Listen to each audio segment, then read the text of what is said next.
don't know why I'm whispering. I'm here in my living room all by myself. As you see, I am alone. Sans Levi. Everyone raise a glass to his ridiculous migraine that he's having. I know what this is like, and it stinks. So, Levi, get better. I can't believe I'm having to do this episode by myself. This is going to be a rough one, ladies and gentlemen. And I apologize in advance for anyone who had never seen today's movie, I should say, that I will be discussing, unless Elliot chimes in. He is on my lap, so you'll probably hear him snoring. Anyway, here we go with our next installment of The Price of Poe.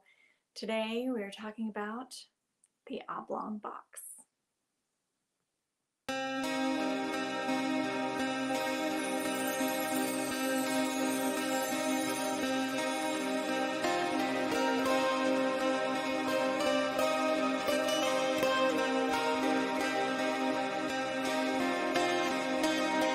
The sky, it's dark, and the wind is blowing. Come inside. Sit down with a cup of tea while we tell you a little story. A story that lies beyond the Oblong Box. With your hosts, Levi Leland and Virginia Poe.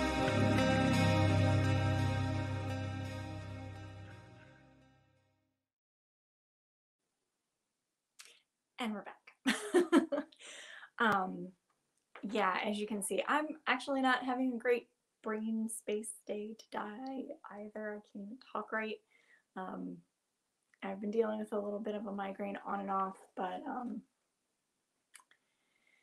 it's not kicking me down, but it definitely made for me not really feeling like getting all dolled up like I normally do for this. So I feel a little weird staring at everyone. Anyway, hello, welcome back. We had a lovely weekend last weekend at Creature Feature Weekend, and we made some great contacts and got some exciting stuff happening soon.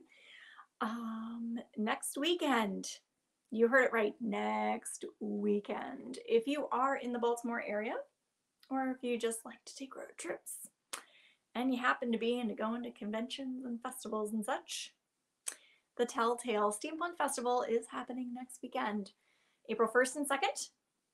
There will be lots, and there's a lot of really good like workshops and things that are going to be happening. There's a couple that I'm very, very excited about, and I'm glad that they're not happening during our segment of the festival, so I can actually attend these presentations and workshops. And so if you are in the Baltimore area, like I said, next weekend, come on down to the Telltale Steampunk Festival. It is in Hunt Valley. It is literally right off of 83. And it will be a very good time. I'm very excited about this event. Tuesday night is the next Poe Unplugged, which is hosted by our friends, our best friends over things. Carmen and Jeannie from the 6 Degrees of Poe. They are actually going to be discussing The Pit and the Pendulum. So if you have the time, want to read the story, want to join in on the conversation, go over to you can find it on their Facebook page. They do have a link that you can actually register to come on into that discussion. It is always a lovely time. There's a great group of folks that get together every single month. We talk about various subjects. This one just happens to be The Pit and the Pendulum. So I'm very excited, and Levi and I are gonna be the guests. Just saying. So come join us. It'll be fun. But today, let us get underway, and hopefully we won't have too many disturbances from our producers. Do you want to come over here and be on camera, sir? No? Okay. They've been being pretty good, but here we go. All right, so the Oblong Box, of course, that is where we got the name of our podcast from. It is personally one of my favorite stories. And Poe wrote this, and it was published in 1844. It was first published in the Dollar newspaper, which is out of Philadelphia, Pennsylvania, just up the road. And that was on August 28th, to be exact. About a month later, it would be republished in the Goodies magazine and Ladies book. It would be republished a few other times, once in 1845, and then I believe, my brain just forgot because I forgot to write that down. But it did have multiple publications in various newspapers and such. The original story in and of itself, because, oh boy, is the movie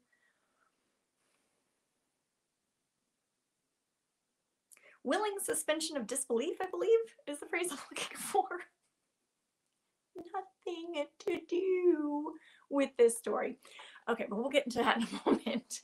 The original story of the Oblong Box does reside and take place mostly, inside of the Independence, which is a boat that is traveling from Charleston, South Carolina, up to New York Harbor. In this story, our unnamed, yet again, unnamed narrator. These narrators, man, one day they'll get names in movies that have nothing to do with the story.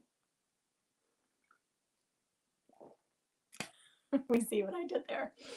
So yes, so in the story we do have a narrator who is booking passage on this boat going back to New York. I won't give away too many of the details because it is a really amazing story, and as he is booking his passage, he does notice that this old friend of his is also booked for this voyage, and it fills him with excitement because he hasn't seen this person in a while, and he'd really like to reconnect with his old friend, and he's looking forward to it because he would also like to meet the wife he has heard so much about.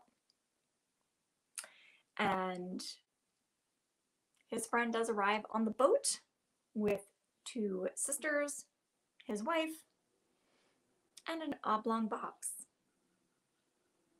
And we'll just let everyone go read that story because it is very good. It is not a long read. It is quite short, but it's very good.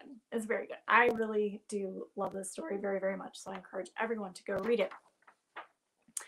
However, we are going to also be discussing, I don't know why I'm discussing this. It's so terrible. I'm going to admit fully, wholeheartedly, the fact that this is one of my, it's in my top 5. The Oblong Box is one of my favorite stories written by Poe. Admittedly, I had never actually watched the Vincent Price movie of the same title. That's really all it shares with the story. It was made in 1969. It was, again, filmed in England at Shipper Studios. And it did star Vincent Price, of course. As we said, there is a very special guest star in this movie as well. Christopher Lee. Who'd have known? So yes, so all our tall, dark, and handsomes are in this movie. It was directed by Gordon Hessler. Some of you may know other things he's done. Another Price movie that he directed was Scream and Scream Again, which, pretty good. I really like that one a lot. Really scared me as a kid, but I really like that one a lot. And then, of course, for those of us who are into such things, Kiss Meets the Phantom of the Park. Yeah, he directed that too. Okay, so it's good fun. So this movie actually resides around this is how the plot of the movie is written out, like when you get the synopsis of your movies on boxes and such. Aristocrat Julian Markham keeps his disfigured brother, Sir Edward, locked in a tower of his house. Sir Edward occasionally escapes and causes havoc around the town. On that synopsis alone, I think it's pretty safe to say it has nothing to do with the Poe story. I digress. So this script was written by Lawrence Huntington. He unfortunately did die 11 days into production of the movie. So there was additional dialogue that was written by Christopher Wicking. The original draft of the script was entitled The Man in the Crimson Hood. I feel like that would have been a more appropriate title. I'm not really sure, other than the oblong box that's contained in this movie. I'm really still going, how is this related? Anyhow, the movie itself is set in 1865 in England. The movie was shot in less than 3 weeks. It began filming in November of 1969 on the 18th, and it wrapped up in December. Didn't really have an actual end date. However, the production did complete about 2 months prior to the original director's death. The original director was Michael Reeves, and a couple of days into pre-production, they pulled him from the project and they put Gordon Hustler in. So it was supposed to also be filmed in Dublin, Ireland. That would have been interesting. I think I would have preferred that better. My executive producer is making a lot of noise. Hopefully, relax. So a couple of things about this movie. So yes, this movie, I'm not really going to delve into it because it is just, I apologize to anyone that has ever seen this movie. It saddens my soul because I feel like, and this is just my opinion, I feel as if they were trying to make a statement about anti-colonialism in this film. Poorly executed.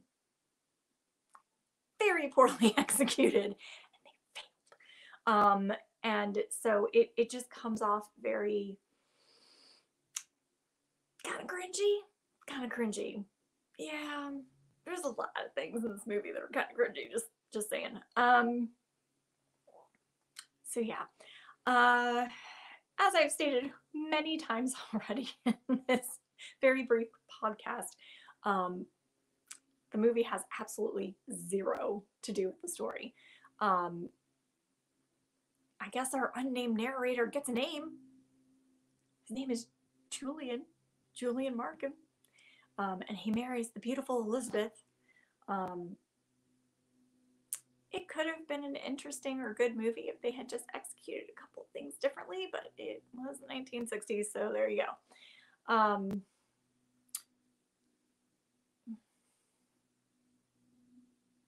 The special effects.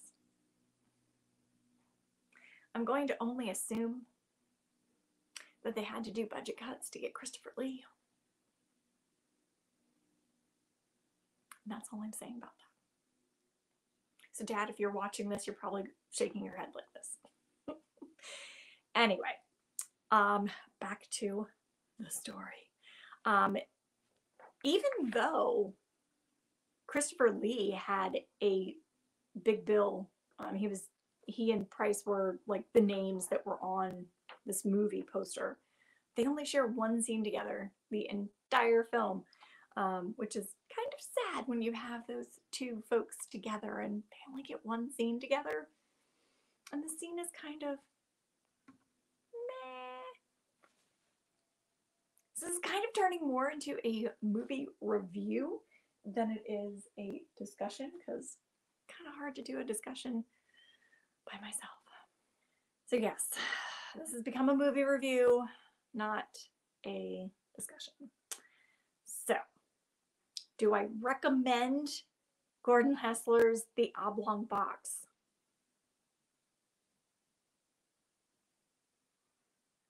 That would be a giant no. Well, everyone, if you stuck around this long, thank you for sticking around. And next week, like I said, if you are in the Baltimore area, please come by and visit us at the Telltale Steampunk Festival. It'll be very, very much fun.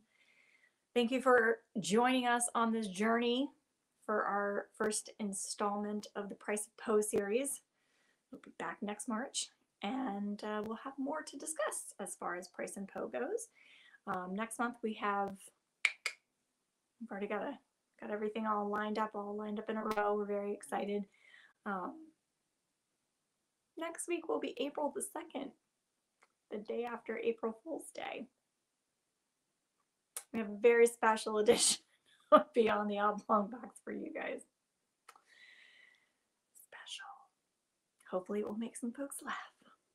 All right. Well, on behalf of Levi and I, thank you once again for joining us. Check us out on Instagram, Facebook. You can find us on our Patreon, Beyond the Oblong Box podcast. And until next time, Slancha. You've been listening to Beyond the Oblong Box with your hosts, Levi Leland and Virginia Poe. This program is produced by EG&L Brothers Limited with production assistance by Peter D. Come Rest in This Bosom, arranged and performed by the Ninth Heaven. You can find us online on Facebook at BTOB Podcast, on Instagram at Beyond the Oblong Box, or reach us by email btob1847@gmail.com. If you'd like to help our show grow, consider becoming a patron by visiting patreon.com/Beyond the Oblong Box podcast. You can also subscribe, rate, or review the show on YouTube, Spotify, Apple Podcasts, or any of your preferred podcast platforms.